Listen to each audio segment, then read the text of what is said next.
kerupuknya tuh suka kuning karena gue tahu itu gorengnya bekas minyak goreng ayam. Makan steak dilumatkan jadi bubur ya, silakan. Indeks bubur, tapi ini berhubungan dengan inflasi.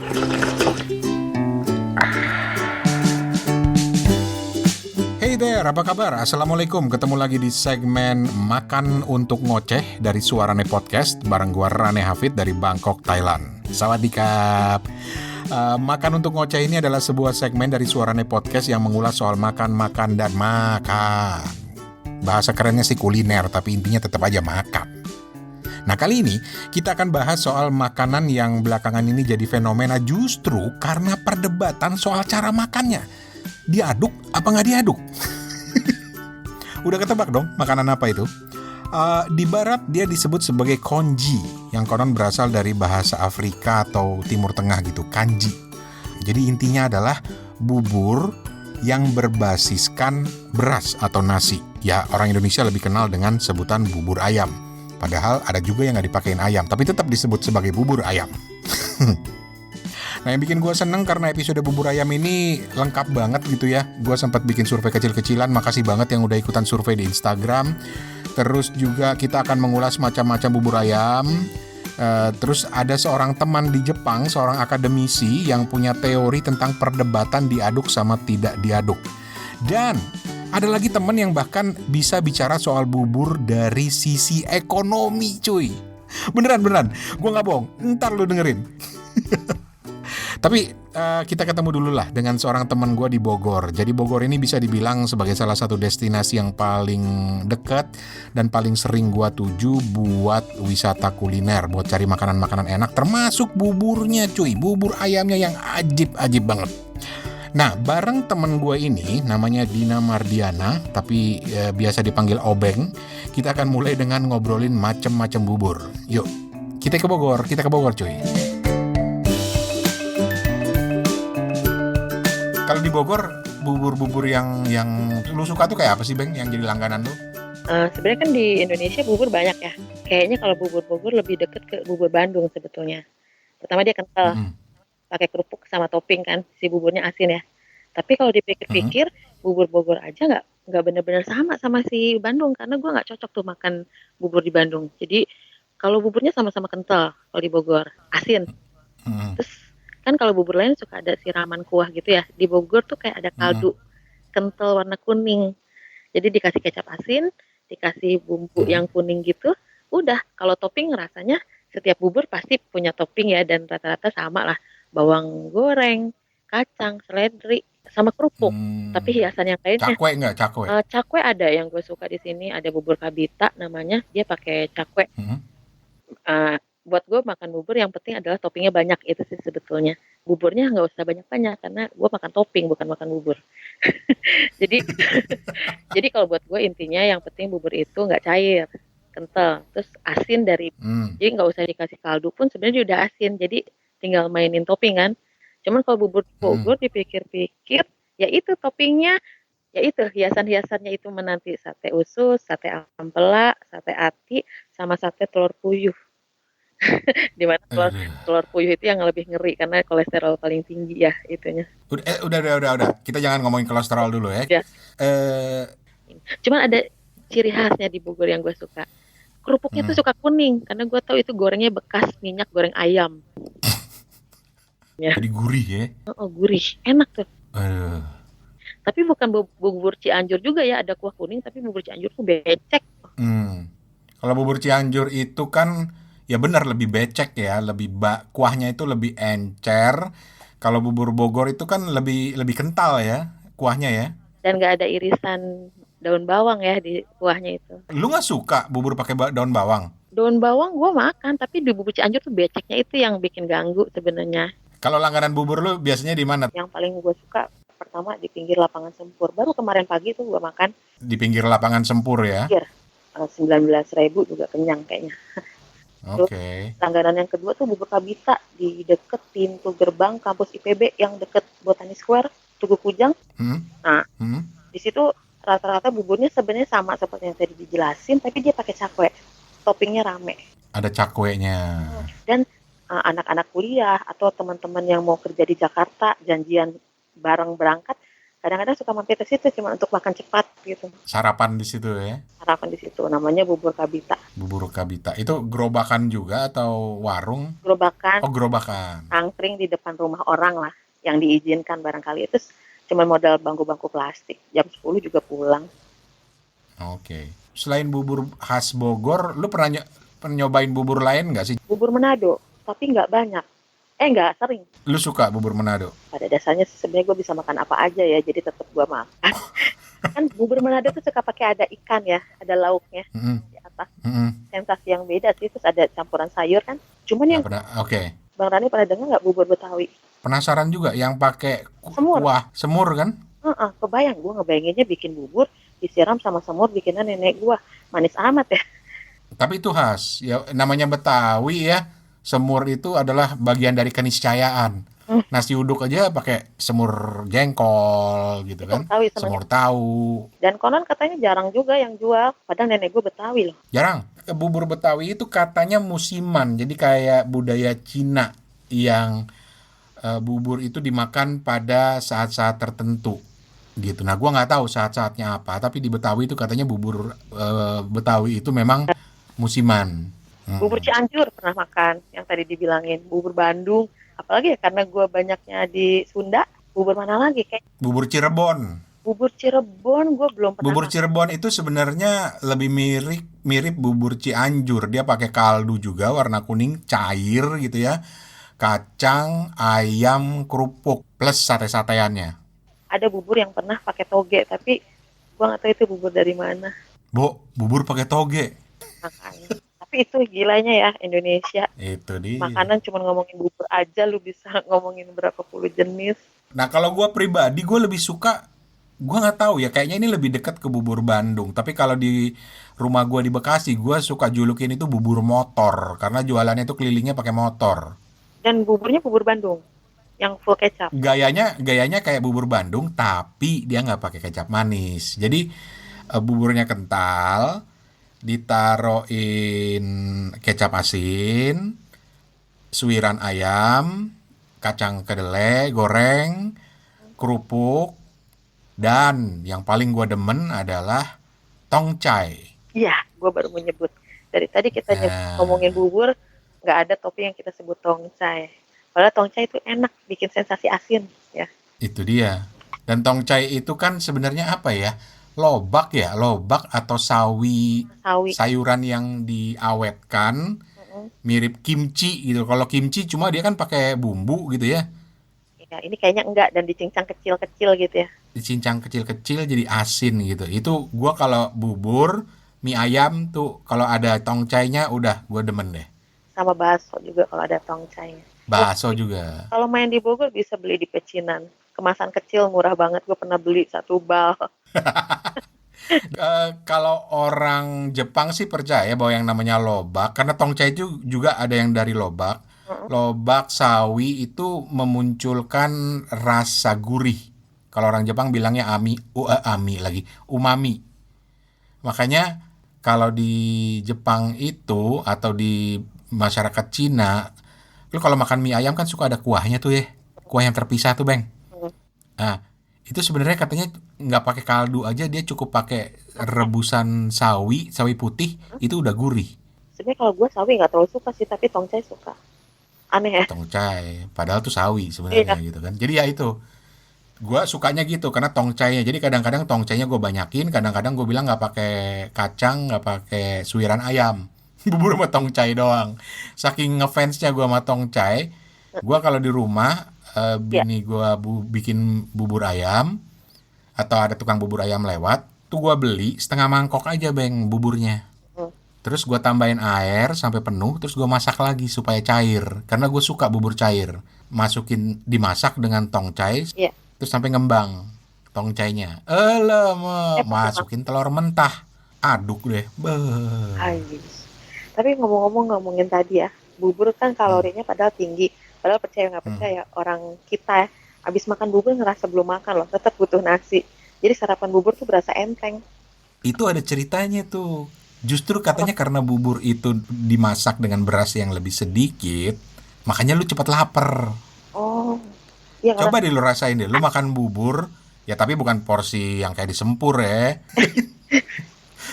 Lu makan bubur yang cair gitu, yang bubur ala Cina gitu, itu laparnya cepet, Gue suka makan bubur juga nih di restoran Takwan juga agak cair dikit lah, encer ya ya kan? Di dibandingin yang. restoran Taiwan tuh cair kan? Heeh. Bahkan gue pernah nyobain bubur di pecinan di waktu gue masih di Jepang di Yokohama gitu ya. Itu bukan cair lagi, Bang. Itu kayaknya cuma air dikasih nasi. Nasinya tuh dikit gitu. Jadi bener-bener kayak lu minum air tajin direbus ada nasi-nasinya gitu loh. Atau iya bener. Atau kobokan keruh ya. Aduh, bayang. Kobokan. Aduh. Tapi dikasih apa namanya? Dikasih macem-macem lah. Ada ayam yang lu tahu chicken rice nggak sih? Ayam yang chicken rice tuh, yang putih, Ya, yang dikukus. Nah itu dikasih gituan. Pokoknya intinya bubur berbasis nasi di seluruh dunia itu kan sebenarnya adalah bubur dimasak. plus macam-macam toppingan. Bedanya cuma di kuahnya aja, kaldu. Beda-bedanya di situ kayaknya. Gitu. Kalau di Medan atau di daerah-daerah Melayu gitu ya, itu namanya bubur masjid. Ada yang disebutnya sih bubur masjid, tapi sebenarnya itu bubur yang ada potongan dagingnya, dimasak di kuali yang gede, biasanya pas bulan puasa gitu ya. Dikasih macam-macam rempah. Itu lu makan tanpa topping juga enak, karena udah dicampur semuanya di dalam. Di Thailand gimana? Nah, di Thailand ada dua macam.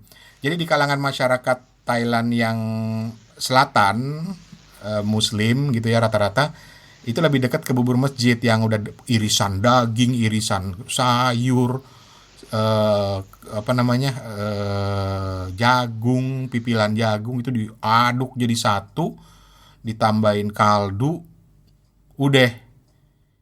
Itu yang selatan. Tapi kalau yang ke utaranya, semakin ke utara, tengah ke utara, itu lebih dekat ke bubur Cina sebetulnya, sama. Jadi bubur yang agak kental, ada suiran ayam atau suiran babi gitu kalau lu makan babi gitu kan. Cakwe juga ada, sama ini yang mirip bubur barito di Jakarta itu. Apa tuh? Tahu cistik? Bukan cistik sih, kayak apa sih, tepung yang panjang-panjang digoreng itu kayak keripik. Oh, kebayang lah.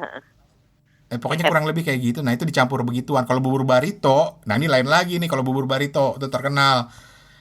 Bubur yang memang udah dibikin gurih, dikasih suiran ayam, terus ditumplekin itu kriuk-kriuk goreng itu, Oh cistik. iya. Gue sih bilangnya cistik gitu. Sama langsung diceplokin telur mentah di atasnya. Mantap itu. Kalau diambil unsur keripik-keripiknya, cuma telur, tongcai, daun bawang segala macam. Nah itu bubur cikini. Anjir. Ini barito tadi bubur Bekasi, bubur motor. Bubur Sebutannya sebenarnya motor. suka-suka kita ya. Suka-suka kita, tapi ya itulah cita rasanya seperti itu. Dan biasanya memang buat sarapan pagi atau makan malam. Di sekitaran Gunung Batu lah. Namanya sebenarnya bubur kabita juga, tapi bukan gerobak. Dia kios. Ciri khasnya buburnya sama lah seperti yang tadi kita obrolin, tapi dia selalu nyediain telur asin. Jadi telur asin dibelah dua, ditaruh di atasnya.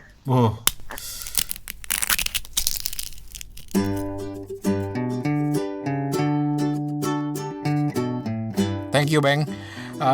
Ntar Obeng masih balik lagi sebentar lagi. Tapi sekarang kita akan masuk ke bahasan soal bubur yang diaduk atau nggak diaduk, bubur ayam ya, yang belakangan ini bikin rame banget di media sosial. Tapi sebelumnya, gue mau terima kasih dulu buat temen yang udah ikutan share soal bubur ini di Instagram Suarane Podcast ya. Ada misalnya Tweedledoo, akun yang bernama Tweedledoo, yang bilang suka bubur nasi pakai gula banyak-banyak. Bubur manis gitu. Beneran tuh ada kayak gitu tuh. Di mana itu? Penasaran. Emang enak ya? Ada Iyo Baswara, cerita di kampungnya di Solo ada namanya bubur lemu yang dimakan bareng gudeg sambil goreng gitu ya. Jadi pengganti nasi. Oh enak ini. Oh enak tenan ini. Udah pernah nyobain gue. Oh enak ini. Apalagi ya, Sandy Apsari, menarik nih idenya Sandy tentang bubur. Dia suka kuah yang encer, Sandy tos. Gue suka bubur yang encer. Terus dikasih taburan irisan tomat segar ditambah sambal blender. Wah, boleh dicoba tuh. Gue juga pengen tos sama akun podcast oposisi yang bilang tongcai adalah kunci. Wih, tos men. Tongcai itu wajib ada. Wajib. Sementara itu bicara diaduk nggak diaduk, dari hasil survei kecil-kecilan gue di akun Instagram Suarane Podcast, itu 80% yang ikutan survei itu justru mengaku sebagai kubu tim tidak diaduk. Yang menarik adalah karena mereka atau dari 80% orang yang mengaku sebagai tim tidak diaduk ini, alasannya lebih karena apa ya? Kalau orang Sunda bilang geleh. Kalau kata Lia, akun Lia Namaku, dia bilang geli melihat bubur yang udah campur aduk gitu katanya. Terus ada Brizi, akun Instagramnya Brizi, yang bilang ini juga bilang lebih soal penampilan. Jadi dia bilang gini, kalau diaduk itu bang, bentuknya jadi kayak, aduh, gua nggak tega ngomongnya. Masa lagi ngomongin makanan terus kita ngomongin output makanan sih. Nah sudahlah. Sementara itu tim bubur yang diaduk, ada misalnya kayak Kirana Puni yang memilih diaduk, katanya supaya rasanya merata di semua sisi mangkuk. Nah ini juga alasan yang paling banyak dipakai buat mereka yang memilih kubu bubur ayam yang diaduk, supaya rata rasanya gitu ya. Oke, jadi terima kasih banyak yang udah ikutan survei gue di Instagram. Walaupun berangkat dari perdebatan kecil sebetulnya di media sosial, konon kabarnya diaduk dan gak diaduk ini sebenarnya dimulai dari beberapa lingkungan pertemanan anak-anak Jakarta yang bikin debat kecil-kecilan gitu di Twitter, terus jadi besar gitu. Diaduk sama gak diaduk ini jadi besar, bahkan sampai ada yang serius banget. Tapi sekarang kita balik dulu ke Neng Obeng, tamu gue yang pertama tadi, untuk tahu dia itu dari kubu tim diaduk apa gak diaduk ya. Beng? Sebenarnya kalau ditanya, gue sih ketawa aja ngeliat orang pada ribut ya.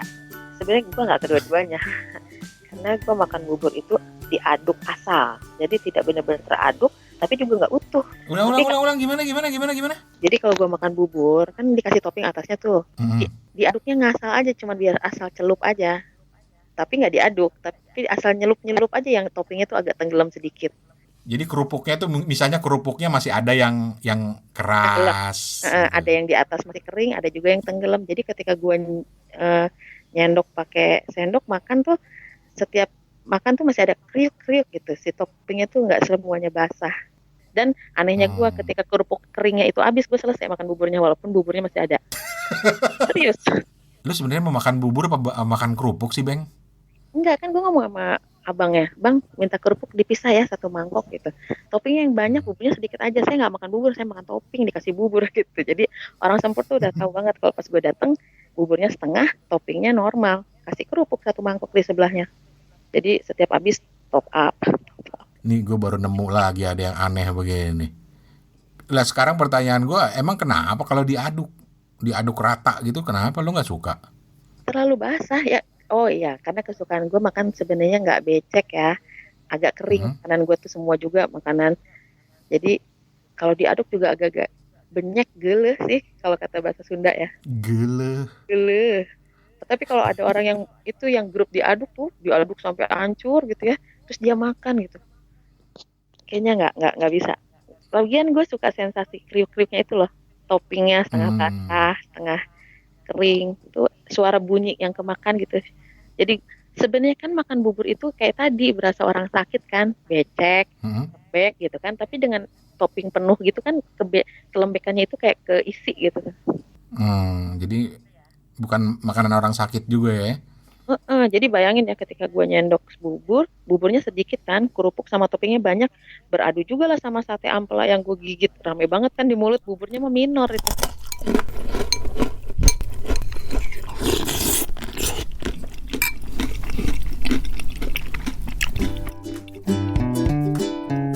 Oke, itu tadi pendapatnya Neng Obeng.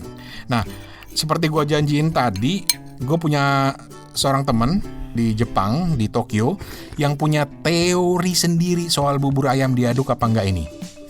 Namanya Ahmad Husni Tamrin, sekarang pengajar di salah satu universitas di Tokyo. Kita biasa manggil dia sebagai Husni Sensei. Nah, pendapatnya menarik banget, jadi kita dengerin. Husni Sensei, yoroshiku onegai shimasu.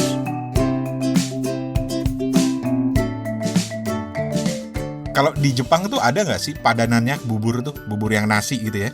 Bubur di sini ada, malah dijual yang di dalam plastik gitu lah, apa sih, retro food gitu ya. Retro Jadi, food. iya, jadi itu sudah jadi dikemas plastik, kita tinggal panaskan entah di tentu harus dikeluarin ya Mm-hmm. dari itu, terus panaskan di microwave atau kita rendam di air mendidih gitu ya, sampai dia panas. Itu ya, makanan siap saji. Makanan siap saji. Tahu super bubur kan ya? Super bubur dimakan gitu aja tuh nggak asik. Dicampur sama bubur yang kayak gitu, yang di Jepang. Itu enak tuh teksturnya kalau udah gitu. Tapi kalau dari segi makanan orang Jepang sendiri lu nggak pernah dengar ya? Ada kayak yang ya senada lah dengan bubur ayam gitu. Kalau di Jepang kan orang ingatnya sushi mulu, ramen mulu.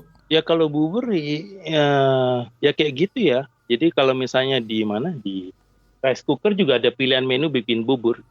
Jadi kira-kira nasinya 1, airnya 5, cair banget kan. Di pilihan setting rice cooker orang Jepang tuh ada ya? Ada. Secara khusus gue kontak Om Husni ini karena dia pernah posting dulu di Facebooknya. Nih gue bacain ya, gue masih nemu posting Facebooknya nih. Jadi dia bilang gini, masih ada yang suka ngaduk. Satu kata pamungkas mengapa bubur ayam seharusnya tidak diaduk, yaitu tekstur. Jadi gue baca pengantarnya, oh iya ya, bener juga ya. Gue termasuk yang gak suka diaduk karena suka teksturnya gitu. Tapi jelasin lagi dong. Ini ada yang bilang lu bercandaan, tapi ada juga yang nanggepin serius banget. Serius, nggak serius ya, tapi serius lah. Serius dalam bercanda ini. Serius dalam bercanda. Artinya salah satu faktor yang kita rasakan di mulut itu kan tekstur ya. Jadi keras, lembut, atau diantaranya gitu ya. Nah inilah yang membuat makanan itu beda gitu. Jadi susu coklat ya beda sama coklat batangan kan gitu. Makanya di bubur itu ada hal-hal yang elemen-elemennya yang kalau kita campur teksturnya masih ada gitu ya. Jadi misalnya kacang kedelai, kalau suka kacang kedelai di bubur ya. Apa aja keras, mau dicampur mau enggak gitu ya. Ayam masih kerasa, tetapi kalau misalnya kita campur dia permukaannya kan akan kena air. Keras-kerasnya ayam itu misalnya ayam dipanggang lah atau apa kan agak keras-keras kering-kering gitu ya. Nah yang masalah besar ini kan kerupuk gitu ya. Okay. Kerupuk mestinya keras itu. Dicampur ya gitu deh, melempem. Ada yang suka makan kerupuk melempem nggak kan gitu masalahnya. Tapi yang gue ketawa ya karena waktu Om Husni posting soal ini di Facebook terus gue share, itu ada yang sampai nanggepinnya serius gitu.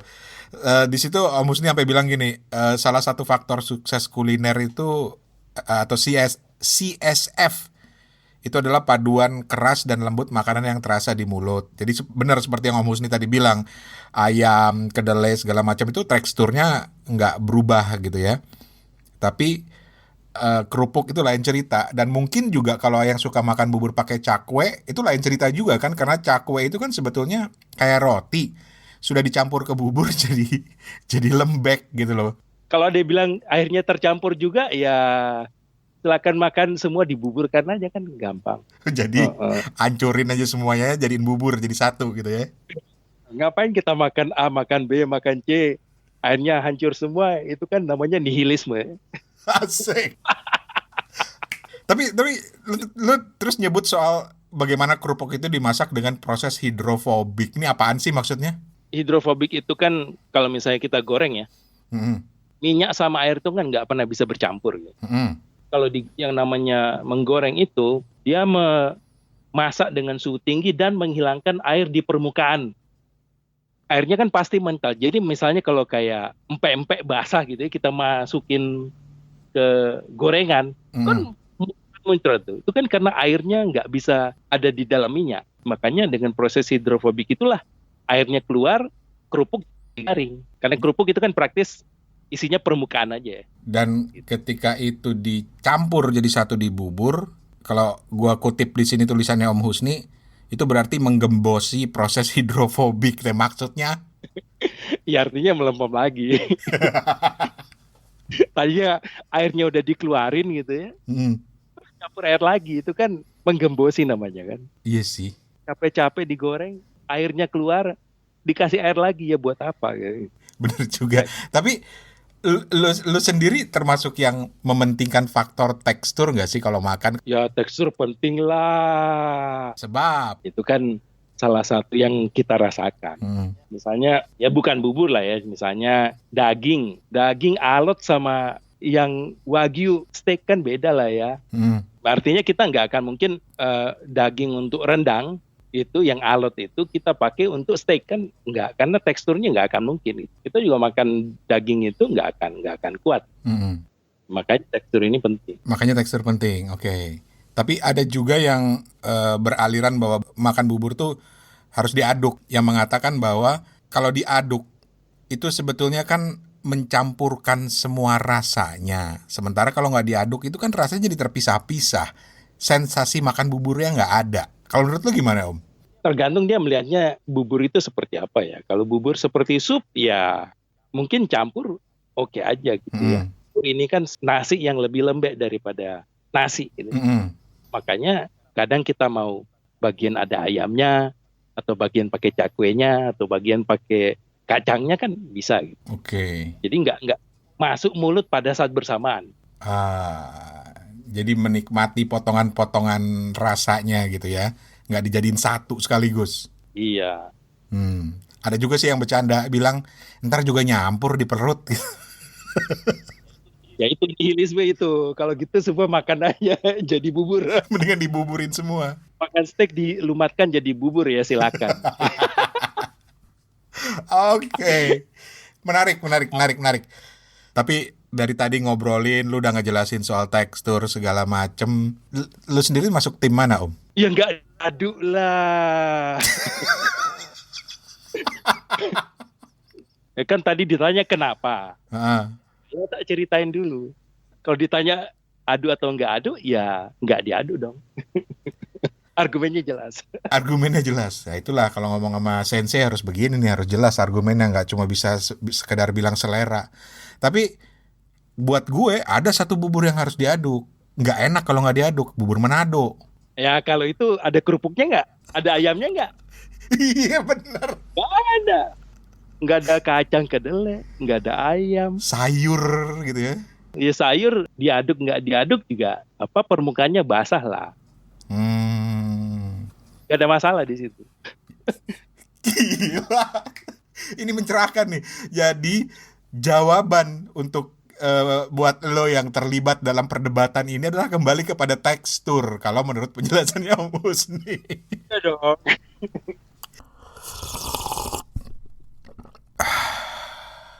Itu tadi pendapat Husni Sensei atau Ahmad Husni Tamrin, seorang kawan yang tinggal dan mengajar di sebuah perguruan tinggi di Tokyo. Dan emang lain ya cuy, lain kalau akademisi yang ngomong. Ada bukti empiris, ada bukti saintifik gitu ya. Tapi lo punya pendapat sendiri ya sah-sah aja. Silakan share kalau mau, yang penting jangan ribut gitu. Diaduk nggak diaduk, yang paling enak adalah duduk bareng, ngobrol deh sambil makan, ya nggak? Menikmati makanan masing-masing, mau lu aduk mau kagak, lu mau makan langsung di mangkoknya, bodo amat, yang penting nongkrong bareng kita ya. Ya wes, terakhir teman gue yang satu ini, kalau lu sering denger podcast kita yang satu lagi yaitu Kepo Buku, pasti kenal banget. Namanya Her Toto Eko alias Toto. Toto ini malah punya pendapat yang menarik soal bubur ayam yang dia lihat dari sisi ekonomi cuy. Maklum lah dia ini seorang ekonom ya, bukan ya Tok? Lu ekonom bukan sih Tok? Plus dia juga sedikit agak-agak nostalgia juga sih dengan ceritanya, dengan analisisnya soal bubur. Tapi kita dengerin, menarik banget. Gua janji, menarik banget.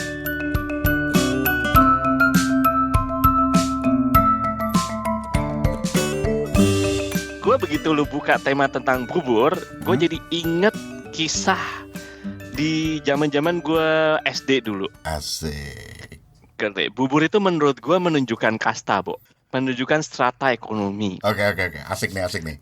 Oke, dulu waktu gue SD, itu jajanan cuma cepek sehari. Dan lu tahu ya, SD gue SD Impres. Dan jajanan itu lu tahu kan, coba lu bayangin dulu ketika SD. Oh, SD lu swasta kali ya? SD gue Impres, becek. Nah, berarti kita sama dah. Belum ada lantainya. Ya, kadang-kadang bocor gitu ya. Kebetulan SD gue nggak punya kantin, jadi jajanan itu jajanan abang-abang gitu. Lu tahu tuh dulu jajanan itu ada orang apa namanya yang jual es. Es itu ada 2 kotak. Apa sih namanya, kotak air gitu ya, 2, satu ada yang merah, satu ada yang misalnya es kelapanya cuma berapa, pokoknya rada berbau-bau kelapa lah gitu kan. Ya, yang kotaknya kotak bening gitu kan. Terus kalau ada jajanan yang sifatnya kayak Orson tuh, yang kuning, merah, hijau, sebenarnya rasanya sama aja kayaknya sih. Orson tuh kayak semacam air soda gitu. Air soda gitu ya. Paling itu Jigo 25 gitu. Jigo lagi zaman dulu condeknya ngomongnya gitu kan, Jigo gocap gitu. Dan ada goreng-gorengan, permen gitulah, sama ada jajanan yang nyewa-nyewain mainan atau jualan mainan gitu ya. Dan cepek itu lu bisa beli gorengan, bisa beli ini, bisa beli apa namanya es, karena 25 juga, Jigo juga, Jigo. Jadi lu bisa oke lah gitu. Tapi ketika bubur, men, lu harus beli dengan cepek, men. Di zaman itu, men. Jadi kalau ada anak makan bubur, itu kita mempertanyakan pertama, kenapa lu nggak makan di rumah? Kedua, kenapa lu bisa makan bubur plus minum? Berarti duit jajan lu lebih gede dari gue dong, gitu. Intinya itu aja. Dan ini bubur yang gerobak ya. Nah, ini bubur gerobak. Dan itu pertama, kasta. Dan lu jangan lupa, bubur di masa itu juga ada kasta. Ada tukang bubur yang jualannya cuma di anak-anak SD, yang cepean, sama bubur yang keliling yang lebih kastanya lebih tinggi. Bubur anak SD dibanding tukang bubur sama-sama gerobaknya beda. Yang bubur anak SD itu gerobaknya lebih kecil, lebih kayak berkaleng-kaleng gitu, dan warnanya kalau nggak salah lebih ke arah hijau gitu. Dan kalau bubur yang keliling ke rumah-rumah tuh minimal banget, kalau zaman itu mungkin udah gopek kalau nggak salah ya, gue lupa. Tapi yang jelas bukan ini. Kalau bubur di SD Impres itu isi ayamnya dikit, kagak ada empingnya, kerupuk aja banyak, sama banyak kan kacang tuh. Kacang apa sih itu yang coklat? Itu bubur SD. Kasta yang tinggi, bubur yang ngider-ngider di perumahan-perumahan, di rumah-rumah gitu ya, nggak usah perumahan gang-gang gitu.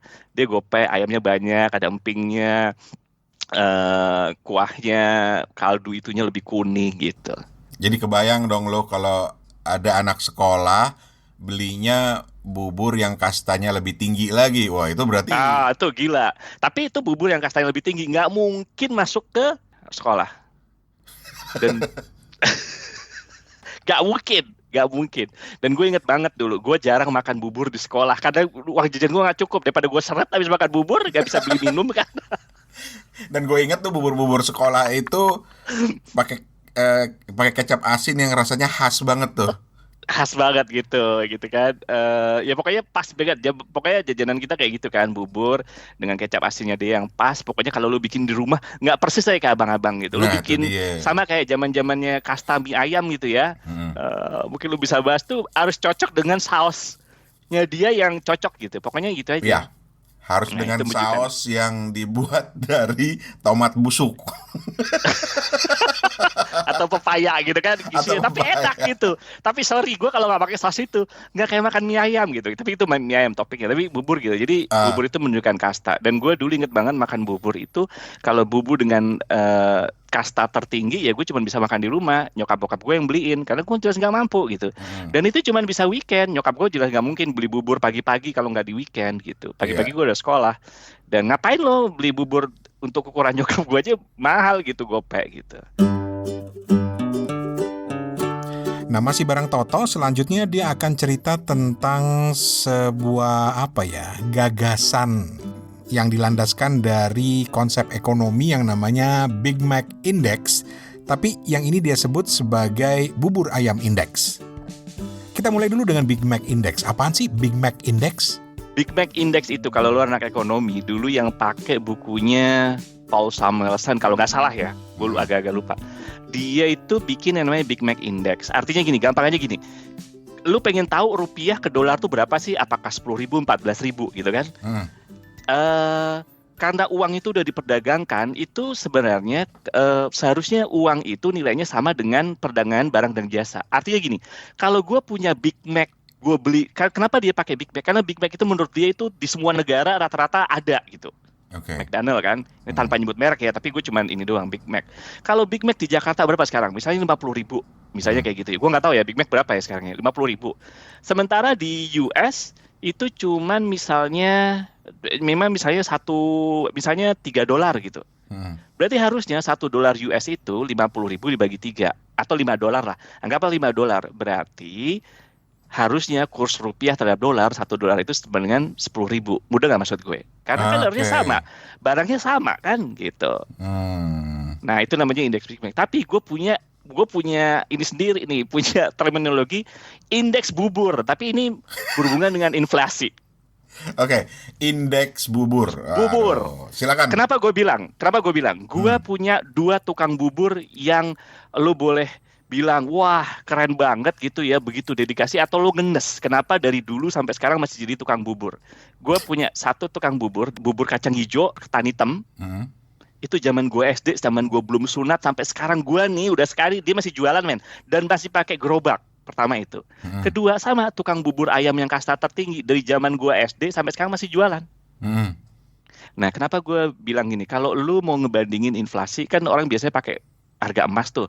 Harga emas 1 gram di zaman tahun 94 misalnya 50.000, sekarang jadi berapa gitu kan. Karena indeks emas kan jadi ini ya, jadi pagu yang paling gampang gitu ya, jadi standar yang paling gampang. Tapi kalau gue nggak susah-susah, zamannya gue masuk pertama kali gue kerja, harga bubur ayam abang-abang gue itu di tahun 2000-an itu masih boleh dapat 1.000 men. Zaman lu udah mulai kerja. 1.000. Tahun 2000-an, 1.000 boleh, masih boleh dapat 1.000. Nih abang yang sama nih. Terakhir gua makan bubur yang sama, abang yang sama, 8.000 men. Oke, lo boleh ketawa ya. Tapi gini, zaman masuk gua pertama kali kerja, gaji gua 1,5 juta. Jadi gua belak-belakan aja. Seharusnya fresh graduate gua di perusahaan yang sama kan harusnya dikali 8 tuh. Berarti berapa tuh? 12 juta. Harusnya kan ya. Nah sekarang gue tanya nih, di perusahaan yang sama pertama gue kerja, dia nggak, gaji fresh graduate-nya nggak 12 juta tuh, cuman 6 juta 7 juta. Berarti itu penurunan tingkat kehidupan men. Artinya kalau dulu gue beli bubur ayam dengan 1,5 juta gaji gue bisa dapat berapa mangkok. Sekarang turun, gue cuman bisa less than mangkok that I used to be. artinya gini loh. Secara ekonomi, lu bisa bilang mungkin kadar kehidupan kita itu, purchasing power kita tuh menurun sebenarnya tanpa kita sadarin gitu. Karena lu dulu fresh graduate lu bisa beli berapa mangkok tuh? 1.500 mangkok kan? Sekarang lu dengan gaji lu cuma 6-7 juta, fresh graduate perusahaan yang sama, lu nggak bisa beli 1.500 mangkok. Berarti lu ada penurunan daya beli men. Iya benar. Gue gitu, makanya gue bilang, dan kenapa bubur ini terlepas dari sisi makanan, menurut gue lebih berpengaruh secara ekonomi gitu. How I see ekonomi gitu. How do I see finance kayak gitu-gitu. Bener loh. Gue jadi kepikiran tuh lo dengan teori lo tuh tentang indeks bubur ayam. Iya bener. Nah orang boleh bilang, ya kan buburnya bilang, enggak, sorry. Gue ini karena gue punya ini kisah sampai sekarang nih, gue kalau pulang ke Condet nih, gue masih lihat tukang bubur yang sama loh, abang-abang yang sama nih, figur yang sama. Ngapain dari dulu tetap jualan bubur? Buburnya juga tetap yang satu, bubur kacang hijau sama bubur ketan hitam, satu bubur ayam juga gitu. Dan harganya udah berbeda dari zaman lo ya. Dan itu menurut gue terlalu simplistik mungkin ya, terlalu menyederhanakan, tapi menurut gue indeks yang tepat banget karena sama-sama bubur, abangnya juga sama. Jadi inflasinya ada inflasi yang sama gitu, indeks yang banget gitu, kayak daripada lu cari harga emas, cari aja harga bubur abang-abang tuh. Kalau abang-abang masih jualan, gue sih masih percaya tuh. Berarti inflasinya kan gitu. Walaupun terlalu menyederhanakan, tapi membuat lu berpikir, oh gini ya ekonomi bekerja gitu. Itulah pandangan Profesor Toto. Lu tim diaduk apa nggak diaduk? Lagi-lagi ini berhubungan dengan status ekonomi. Asik. Jadi kalau gue lagi dapat uang lebih, otomatis gue bisa dapat. Gue inget banget ini pengalaman pribadi gue. Jadi sebelum orang ribut-ribut diaduk sama nggak diaduk, gue itu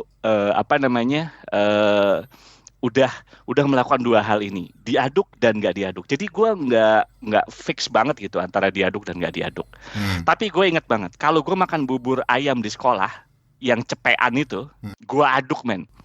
Sebab rasanya bisa langsung nyampur. Lagi pula diaduk nggak diaduk juga nggak bisa diliatin kan, gitu kan? Nggak diaduk lu cuman kacang doang, jadi mendingan gue aduk lah gitu. Malu-maluin juga makan bubur nggak ada apa-apanya. Tapi kalau gue makan bubur yang kastanya lebih tinggi, ya itu suiran ayam masih di situ, emping masih di situ, ya gue nikmatin lah. Nggak gue aduk lah, gue makan satu-satu. Ada bubur, oh kadang-kadang bubur ada rasa ayamnya, oh bubur rasa empingnya. Jadi gue tuh makan satu mangkok bisa dapetin banyak rasa men. Kalau diaduk cuma satu rasa, itu aja sebenarnya. Asik. Gue bisa merasakan banget penderitaan lu toh. Maksud gue gini, gue jadi inget ke zaman-zaman kita makan bubur SD dulu ya. Ini kalau yang tinggal di Jakarta pasti sering deh di depan sekolahnya suka ada bubur tukang bubur ayam itu kita bilangnya bubur SD. Itu kalau nggak diaduk toh, itu benar-benar itu kan dikit. bener buburnya dikit, encer lagi kan. Lu gimana coba? Itu bubur ya cepet, udah gitu encer gitu ya, banyakan airnya gitu. Toppingnya paling banyak ya kerupuk gitu. Itu kadang-kadang minta tambah diomelin sama abangnya kan. Iya gitu. Jadi yang bikin itu berasa ya harus lu aduk. Sementara kalau bubur kasta tertinggi ya enggak gitu. Itu aja gitu. Dan lu punya kesenangan melihat cakwenya yang masih enak. Suiran ayam lebih gede. Kadang-kadang ada empingnya, gitu kan? Yoi. Jadi benar-benar dalam semangkok itu berjuta rasa gitu ya. Berjuta rasa gitu. Sementara yang satu ya berjuta rasa, tapi gue harus tebelin dengan cara ngaduk-ngaduk kerupuk jadi satu. Ini sesuatu yang sudah tidak bisa diapresiasi oleh generasi-generasi yang tidak mengalami. Sekarang dulu kita gak seragam. Masalah seragam cuma seragam SD. Tapi kalau masalah bubur, menurut gue itu kasta men. Sorry men. Gila, sombong lo ya kalau makan bubur ya. Derajat sosial. Lo bisa makan bubur. Dan gue itu punya pengalaman makan bubur itu ketika zaman-zamannya gue itu tugas ke Afrika. Nah, loh, ini dia. Tapi bukan bubur Afrika, sorry, mungkin membuat lu jadi kecewa. Gua itu justru makan bubur instan tuh banyak banget di sono. Jadi gua ke sono ya, ke Afrika. Gua itu sampai bawain panci kecil, men. Lu panci kecil itu nggak gede, men. Jadi seakan-akan ukuran jari dua jari dua tangan lu itu lu gedein. Paling cuma berapa senti sih itu diameternya, paling 10 senti nggak ada kali ya. Gitu ya. Terus gua bawa bubur ayam instan. Jadi gue malah nggak masak mie instan di saat itu karena menurut gue lebih enak makan bubur instan gitu ya. Terus gue masak, makanya gue butuh panci. Kalau mie instan kan mungkin lu seduh pakai air panas aja bisa gitu kan. Kalau ini nggak kan harus ini kan harus benar-benar mendidih gitu. Jadi gue beli panci itu bisa gue masukin koper terus gue di sana. Udah tuh beli bubur instan gue bawa, terus gue paling gue tambahin telur, gue ceplok di atasnya. Itu gue sering banget makan bubur itu ketika zaman-zaman gue traveling ke. Dan lu memilih bawa bubur instan ya? Iya, ketimbang mie. Menurut gue lebih enak makan mie. Jadi kalau gue ya, mohon maaf bagi para penikmat mie instan, buat gue bubur instan itu derajatnya lebih tinggi daripada mie instan biasa. Kecuali lu mie instan yang premium ya, yang zaman sekarang ya ada mie instan Korea gitu. Tapi kalau mie instan yang biasa-biasa aja, menurut gue lebih enak bubur sih. Kenapa lu bilang derajat bubur lebih tinggi, bubur instan ya? Karena menurut gue ya lebih enak aja gitu. Oh, karena lebih enak. Dan pola pikir lu sekarang suka mengkasta-kastakan ya dari kayaknya warisan dari zaman SD nih. Pokoknya makanan itu harus, ya itulah kalau gue lihat makanan itu dari kasta. Jadi kayak begitu lu bilang makan bubur, bubur ini kasta banget buat gue gitu. Strata sosial banget buat gue.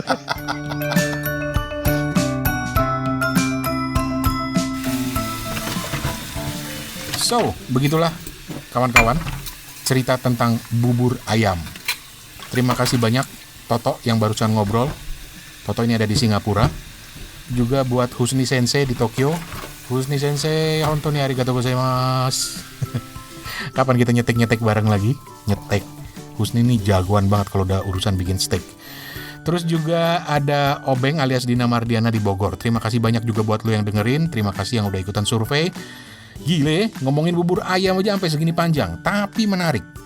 Di balik makanan yang tiap hari lu telan itu, tersimpan banyak cerita dan segmen Makan untuk Ngoceh ini pengen mengangkat cerita-cerita itu karena makan itu bukan sekedar untuk hidup, tapi juga untuk menikmati hidup. Ya nggak? Oke lah, jangan lupa subscribe ke Suarane Podcast. Masih ada segmen lain di minggu depan, yaitu segmen Kulo Nuwun yang ngajak lo main dan kenalan dengan macam-macam orang dan macam-macam ceritanya, termasuk cerita tentang kehidupannya. Terus Suarane Podcast ada di Apple Podcast, Google Podcast, Spotify, Anchor, Pocket Cast, dan hampir semua platform distribusi podcast. Juga ada di Dengar Radio yang bisa lo unduh di Play Store, Dengar Radio. Kontak gue ada di suarane@gmail.com, website gue ada di suarane.org. Terus apa lagi ya? Oh ya, Instagram gue ada di Suarane Podcast, jadi satu, Suarane Podcast. Di Facebook juga ada, namanya sama, Suarane Podcast. Disclaimer, episode ini tidak didukung oleh pihak manapun, kubu manapun, mau kampret, cebong, diaduk atau tidak diaduk. Buat gue, semuanya teman. Dari Bangkok, Thailand, gue Rane Hafid pamit, mau nyuci piring dulu, habis makan bubur. Cuci dong cuy. Mangkok bubur itu kalau nggak langsung lu cuci, langsung lu geletakin di tempat cucian, jadi kering, ntar nyucinya susah. Jadi langsung cuci ya. Namanya habis makan. Masa digeletakin doang, ntar jadi kecoa lu pada datang ntar ya. Tanggung jawab.